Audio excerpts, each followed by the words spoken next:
I was staring at my laptop screen when the text came through. 3 words that made my stomach drop. Send 50,000. Now. No explanation. No please. Just a demand from my mother like I was an ATM with a heartbeat. I sat there in my Chicago studio apartment, hands frozen over the keyboard, wondering what kind of emergency could justify that message. Wondering why they wouldn't just tell me. But the real question, the one that kept me awake for the next 72 hours, wasn't what they needed the money for. It was what they were hiding.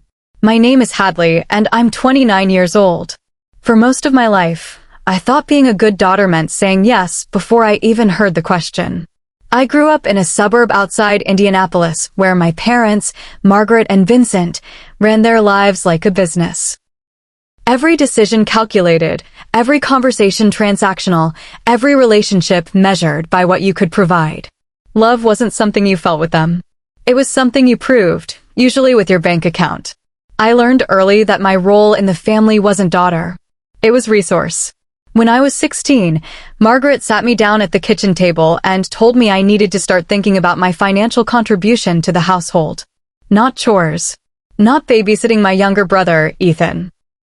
Actual money. She said it while folding laundry, her voice as casual as if she were asking me to pass the salt. Your father and I have invested so much in raising you. It's only fair you help offset some of the costs. I didn't understand then that normal parents don't invoice their children for existing. I just nodded, guilt already forming like a stone in my chest, and got a job at the local grocery store. By the time I left for college, I'd handed over thousands in part-time earnings, all neatly deposited into an account I was told would help with family expenses. I never saw a single statement. College was supposed to be my escape. I worked 2 jobs, took out loans, and kept my head down. But even 300 miles away, Margaret's text found me. We're short this month. Can you send $200? Your brother needs new shoes. $150 would help. The furnace broke. We need $500. At first, I sent what I could. Then I started saying no. Not because I didn't care, but because my own rent was overdue and I was eating ramen 3 meals a day. That's when the guilt tactics shifted into something sharper. You've always been selfish, Hadley. We sacrificed everything for you. If you can't help your own family, what kind of person does that make you? The kind, I wanted to say, who's just trying to survive. But I never said it out loud. I just kept sending money, smaller amounts, irregular timing, enough to keep the peace, but not enough to drown. After graduation, I moved to Chicago for a marketing job. It wasn't glamorous, but it was mine. A small studio with a view of a brick wall, a paycheck that cleared on time, and for the first time in years, a sense of control. I started saving. Not much, just a few $100s a month tucked into an account Margaret didn't know existed. I told myself it was for emergencies. Turns out, I was right. The text arrived on a Tuesday evening in late September. I'd just finished a client presentation and was heating up leftover pasta when my phone buzzed. Margaret. Send 50,000. Now. I stared at the screen, blinking, waiting for the rest of the message. An explanation. A reason. Anything. But nothing came. I called immediately. It rang 4 times before she answered, her voice clipped and tense. Did you get my message?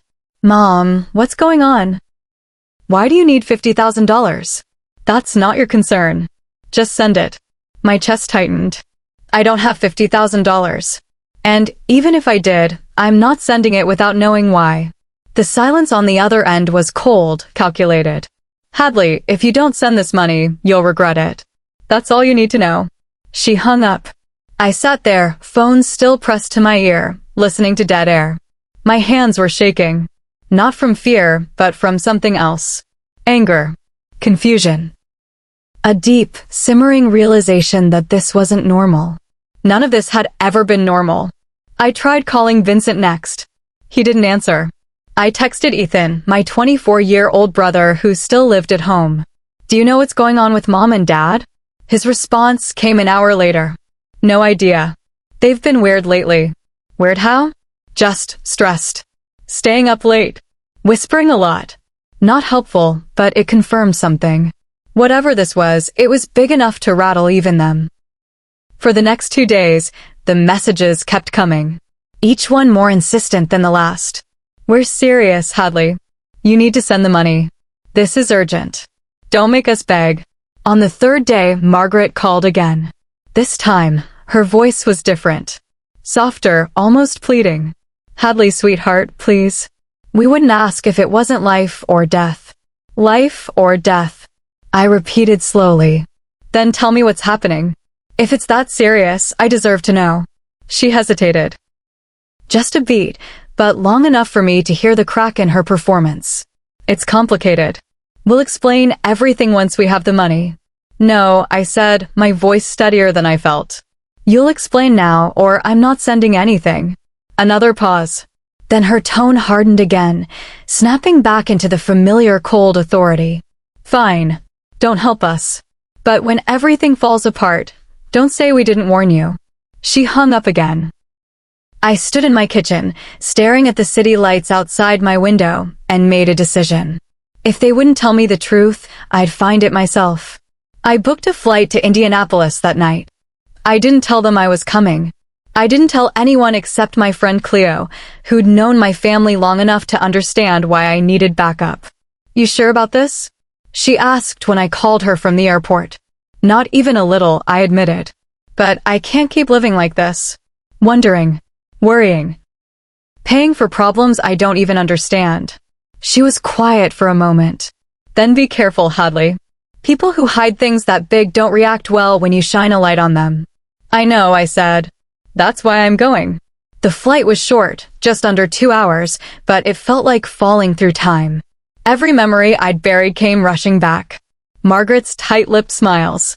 Vincent's silent approval of every financial demand. The way they'd trained me to believe that love was something you purchased, not something freely given. By the time we landed, my hands had stopped shaking. I wasn't scared anymore. I was ready. I rented a car and drove straight to their house, a modest 2-story home in a neighborhood that looked exactly the same as it had a decade ago. Same trees. Same mailboxes. Same feeling of being trapped in a place that never moved forward. I parked down the street, far enough that they wouldn't see me immediately, and just watched. The lights were on. Vincent's car sat in the driveway. Everything looked normal. But normal, I'd learned, was just a word people used to hide the truth. I waited until dusk before walking up to the front door. My heart was pounding, but my steps were steady. I didn't knock. I used the spare key I still had from high school, the one they never asked me to return. The door opened silently. Inside, the house smelled like coffee and something else. Stress. The kind that clings to walls and furniture. I could hear voices coming from the kitchen. Low, urgent, crackling with tension. I moved quietly down the hallway, my footsteps muffled by the old carpet. As I got closer, the words became clearer. Margaret's voice first, sharp and frantic. If she doesn't send it, we're done. We'll lose everything. Vincent's response was quieter, defeated. Maybe we should just tell her the truth. Absolutely not, Margaret snapped. She'll never understand. She'll judge us. She always does. I stepped into the doorway. They both froze. Margaret's hand was pressed flat against the counter, knuckles white. Vincent looked up, his face pale and hollow, like a man who'd been holding his breath for days. The kitchen table was covered in papers. Bills, statements, envelopes with red stamps. And in the center of it all, a single document that made everything click into place. A foreclosure notice. Hadley, Margaret said, recovering quickly, forcing a smile that didn't reach her eyes. What are you doing here? Finding out what you wouldn't tell me, I said, stepping fully into the room. My gaze swept over the table, taking in every detail. You're losing the house. That's what this is about. Vincent looked away. Margaret's jaw tightened. It's more complicated than that. No, I said quietly. It's really not. You're in financial trouble, and instead of asking for help, you demanded $50,000 with no explanation. You tried to manipulate me. Again. Margaret's mask slipped. We are your parents. We don't owe you explanations. Yes, I said, my voice steady and cold. You do. Especially when you're asking for that much money. Especially after a lifetime of taking from me without ever giving anything back. The room went silent. Vincent finally spoke, his voice barely above a whisper. We made some bad investments. A business deal that fell through. We thought we could fix it before anyone found out. But it kept getting worse. Margaret shot him a look, but it was too late. The truth was already out. How much do you owe? I asked. Vincent swallowed hard. 170,000. My breath caught. The 50,000 you wanted from me, it wasn't going to fix anything, was it? Margaret looked away. It would have bought us time. Time, I repeated. Time to keep lying. Time to keep pretending everything was fine while you bled me dry. That's not fair, she said, but her voice lacked conviction. Fair? I felt something inside me crack open, not with anger, but with clarity. Fair would have been treating me like a daughter, not a bank. Fair would have been honesty. But you've never given me either. I pulled out my phone and opened my banking app, the one that showed my savings. The account I'd spent years building in secret. I have $18,000, I said. That's it. That's everything I've saved. And I'm not giving you a single cent. Margaret's face twisted. You would let us lose our home? Your childhood home? This was never my home, I said. It was a place I survived until I could leave. Vincent stood, his hands shaking. Hadley, please. We're desperate. Then sell the house, I said. Downsize. Get jobs. Do what every other person does when they're in debt. But don't ask me to sacrifice my future to pay for your mistakes. Margaret took a step toward me, her voice rising. After everything we've done for you? Everything you've done? I laughed, a sharp, bitter sound. You mean forcing me to work at 16 so I could pay you rent? Guilting me into sending money through college? Making me feel like I owed you for being born? That's not love, Mom. That's exploitation. The words hung in the air, heavy and final. Vincent sank back into his chair, defeated. Margaret's face flushed red, but she didn't respond. For the first time in my life, she had nothing to say. I turned toward the door, my legs steady, my mind clear. If you want to fix this, I said over my shoulder, you'll do it without me. I'm done being your emergency fund. The house was quiet as I walked out. I didn't look back. I didn't cry. I just kept moving, one foot in front of the other, until I reached my rental car. I sat there for a long moment, hands on the steering wheel, breathing in the cool night air. My phone buzzed. A text from Margaret. You'll regret this. I deleted it without responding. Then I drove away, leaving behind the only version of family I'd ever known. It wasn't until I was halfway back to Chicago that I realized something. I didn't feel guilty. I didn't feel sad. I felt free. For the first time in 29 years, I wasn't carrying the weight of their expectations, their demands, their belief that I owed them everything simply because I existed. I was just me, and that was enough. The weeks after I left Indianapolis were strange. Not difficult, just different. I kept expecting the guilt to hit, the familiar ache that had always pulled me back into their orbit. But it never came. Instead, I felt lighter. My apartment seemed brighter. My mornings felt quieter in a good way. I started sleeping through the night without waking up to check my phone, wondering what crisis I'd be expected to solve next. Margaret tried calling a few more times. I didn't answer. Vincent sent emails, long rambling messages that tried to explain, to justify, to guilt. I read the first one, then set up a filter to send the rest to a folder I never opened. Ethan texted me once. Mom and Dad are really struggling. I know, I replied. But that's not my problem to fix anymore. He didn't respond. I understood. He was still living in that house, still under their control, still learning the same lessons I'd spent years unlearning. Maybe one day he'd see it. Maybe he wouldn't. Either way, I couldn't save him. I could only save myself. Cleo came over one evening with wine and takeout. She didn't ask questions. She just sat with me on the floor of my studio, and we talked about everything except my parents. Work. Books. The terrible dating app matches she'd been swiping through. It was normal. Comfortable. The kind of friendship that didn't require performance or payment. You seem different, she said eventually, pouring us both another glass. Good different or bad different? Good, she said, smiling. Like you finally stopped apologizing for existing. I laughed, but she was right. I had spent my entire life apologizing. For needing things. For wanting things.